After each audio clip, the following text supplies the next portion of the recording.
Yan, ibang setting namin ngayon. Nandito kami sa office ni Sir Benko para ipakita sa inyo yung bago nating tablet. No, nakasama sa kit ng ang ating ang tawag dito, sir?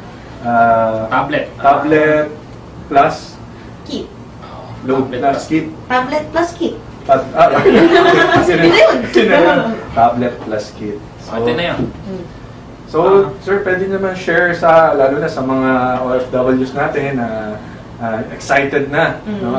Ay, mga taga-province, di ba? Ay, mga nasa province, no? Kung ano yung mga features nitong FabTab or yung V-Mobile tablet natin.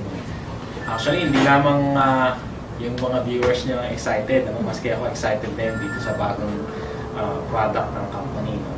Itong product ng company na ito, in-include natin sa dating load plus kit lang. No? So instead of load lang ang laman ng kit at yung mga various na contents niya ngayon, dadagdagan natin ng tablet.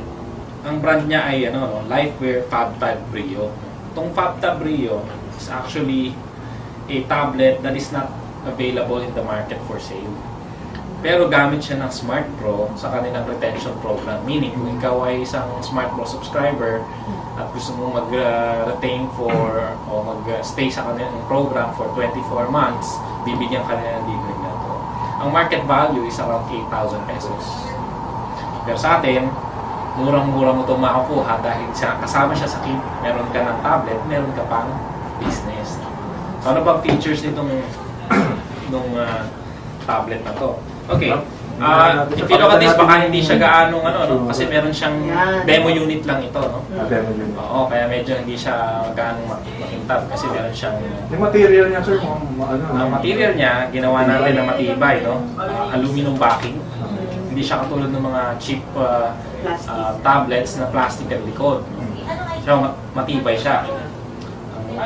Tinatry natin gayahin dito yung napakataas na brand na Apple o iPad.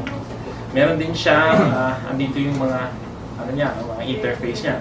Meron siyang micro SD slot up to 32 gigabytes yung capacity na pwede niyang tanggapin. May HDMI siya, mini HDMI. Meaning, pwede kang mag-download ng mga high definition movies dito at isaksak sa yung high definition TV via a cable, HDMI cable, mapapanood mo siya ng high definition. Kaya magandang siya.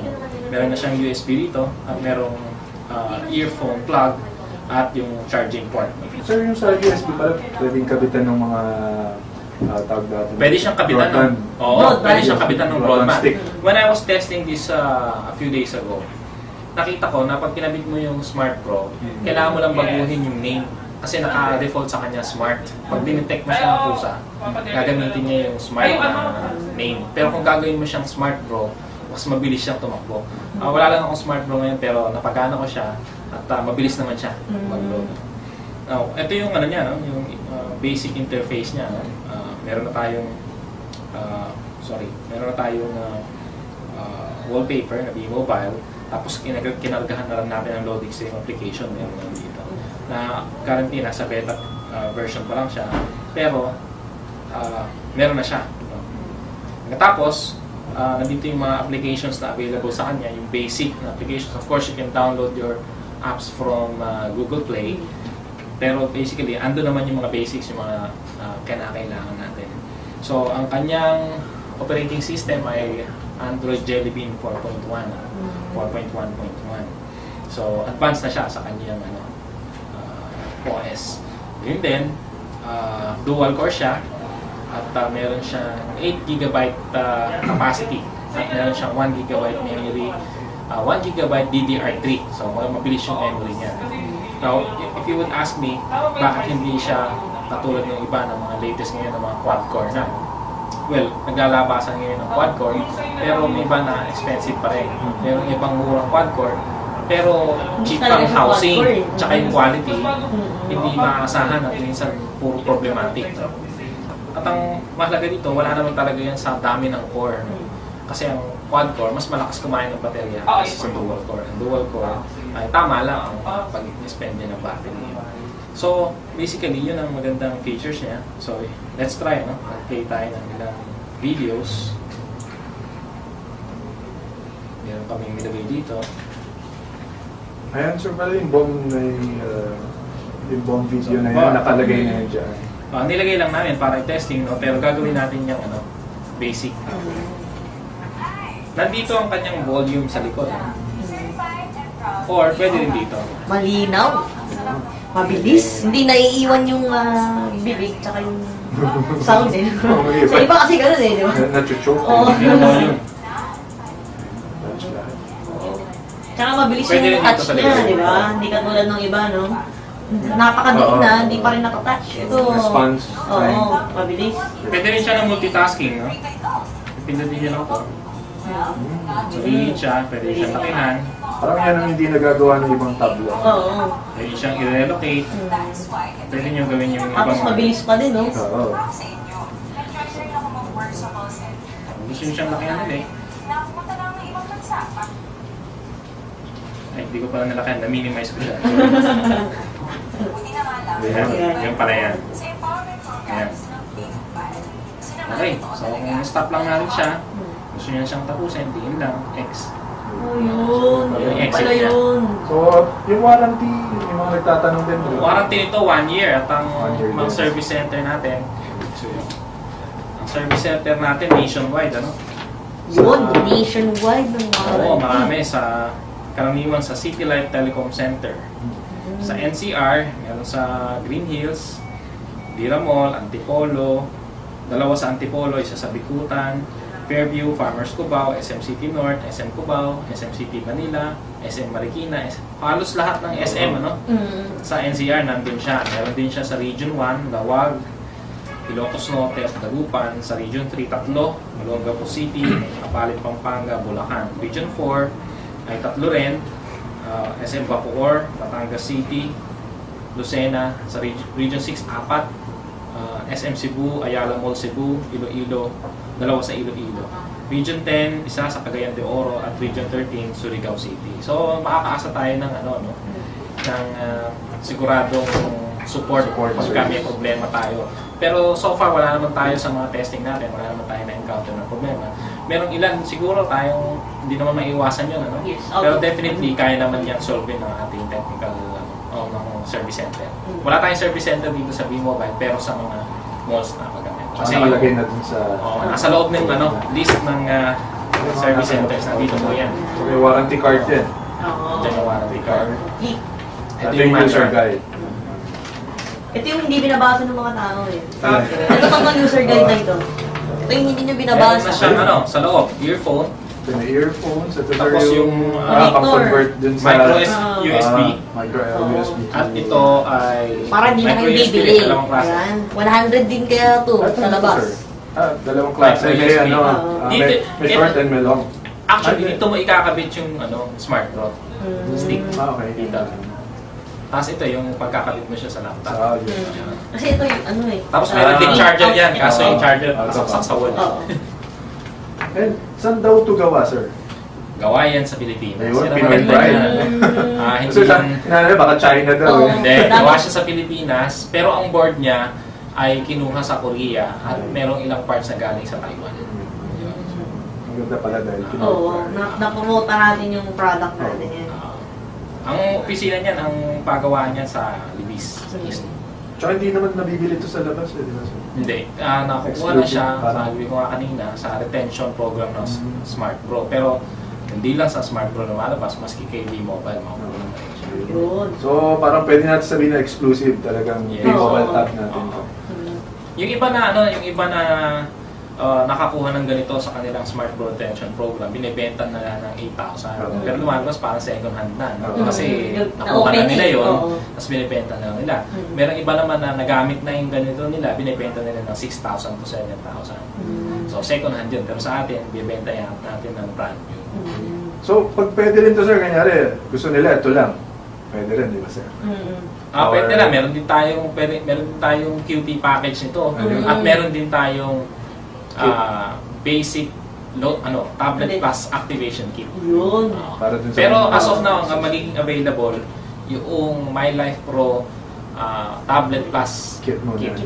Doon muna siya available. So, pwede rin tayo makabili pala. Oo. Parang yung mga existing na members na gusto mo Ang maganda dito sir, talaga yung kung nandito na yung mga presentation. Ang presyo niya kung kasama ng kit ay 6,498. Kung kasama nung QP kit or QP kit. activation, basic tablet plus activation kit. Gano'n ka-taas yung QP nito sir? Around 58 days ata. 58 days. Tapos 100 pesos. 100 100 pesos ang product patronage points. Ay, maganda, no? Kasi mo kada bilhin ng TP mo, may 100 ka agad. Di ba? Ay, maganda. May QP pa. Tapos magagamit ka, magpay-present siya ulit. So, magkano siya ulit ang pay-in? 250 Pwede naman. rin dito yung PowerPoint ba sir? Oo, pwede yan. Hindi pa lang namin na-load kanina dahil nga nasa meeting yung marketing. Pero definitely pwede yan kasi meron siyang application na pang office. Ang tawag yata nila doon ay Kingsoft. So reader siya. Kingsoft ang kayang mag-play ng PowerPoint. So sir, after niyan, ano pa yung mga future plans niyo sa V-Mobile natin? Umpisahan natin sa tab. Actually, yun ang napansin namin sa lately, no? Effective kay V-Mobile nung mag-carry ng mga technology-based products. Kaya definitely, we'll be coming up with a lot of technology products. And probably and also yung insurance products. Kasi yung insurance products, we can deliver it via SMS, via website. Hindi natin kailangan bitbitin. Alam mo naman tayo sa V-Mobile, hindi tayo mahilig dun sa pagbibit. Meron tayong ilang mga wellness products, pero pangpadagdag lang naman yun para dun sa mga naghahanap ng mga ganung produkto. Pero nakikita namin, V-Mobile is an effective avenue for technology-based products. So, yun ang plan natin. Sisimulan natin dito. Actually, sinimulan natin ng mga karan by distributing broadband sticks and packet Wi-Fi. So, mukhang Lubos agad. naubos agad natin. Kaya sa totoo lang, yung pressure na ang daling maubos ng mga produkto, kaya kami napilitang humanap ng tablet. Kaya tama naman itong partner namin, na dati rin naman namin itong kausap. Pero ngayon, iba kasi na yung tablet na introduce nila. Ang 8-inch tablet, dati 7 inches lang eh. At yun yung common na na binibenta sa labas ngayon at the price of 8,000 or a little less. 7 inches lang, ito 8 inches. I forgot to mention, ang gamit niyang screen ay IPS. Kung yung gamit ni iPhone na screen, yun ang gamit nito. Kaya magandang klase. Ang camera niya ay dalawa, Hindi katulad ng iba na isa lang ang camera. Ito, merong front at back. Yung front niya, VGA resolution, ito 2 megapixels yung likod. Hindi mo naman kailangan na malaking megapixels kasi yun ang pagkakamali ng karamihan ng tao. Akala nila mas malaking megapixels, mas okay. Pero hindi nila mas malaking megapixels, mas malaking kinakaing space. At hindi mo naman kailangan, kung magpuproduce ka na, magpiprint ka ng billboard size na print out, yun, baka kailangan mo ng 20 megapixels. Pero Facebook. Pero kung lang, pictures lang, print mo lang sa bond paper o sa mga photo paper na 4R, 3R, okay na yung 2 megapixels. So, yun ang bago natin. FabTab Rio, partner natin dyan, Lifeware. Bakit FabTab? Sa dahil... Ferdinand Alan Beng. Legend lang. Bakit Lifeware? Bakit Lifeware? My guy. Talagang tutugma lahat eh. So sir, baka may mga gusto kayong sabihin sa mga OFW natin, lalo na yung mga sa province, sa mga technopreneurs natin. Sige. Doon sa aming mga members at mga potential members sa ibang bansa at sa mga provinces, maraming salamat po at ina-encourage ko kayo na patuloy na manood ng Teach Me How to Do V, programa nila Ramil at nila Aislinn ko. Maraming natutulungan itong programang ito. At makakasalan kayo sa side naman ng V-Mobile Technologies, patuloy kaming gagawa ng mga innovations. Yun naman talaga tayo rin naman talaga nagpasimula ng lahat ng innovations. Tayo lang naman yung ginagaya ng karamihan ng kumpanya. So patuloy pa rin natin gagawin yun. Magpuproduce tayo ng mga produkto at mga serbisyo na hindi lang magbibigay sa inyo ng income, kundi mag-empower sa mga Pilipino hanggat maaari. Kung meron man tayong mga partners ng mga taga-ibang bansa, ng mga foreigners, pero ang priority natin, i-empower ang mga kapwa natin Pilipino. So, patuloy niyo pong suportahan ang V-Mobile Technology. Thank you for your time, sir. Salamat. Sir, thank you. Hindi na natin ito. Huli.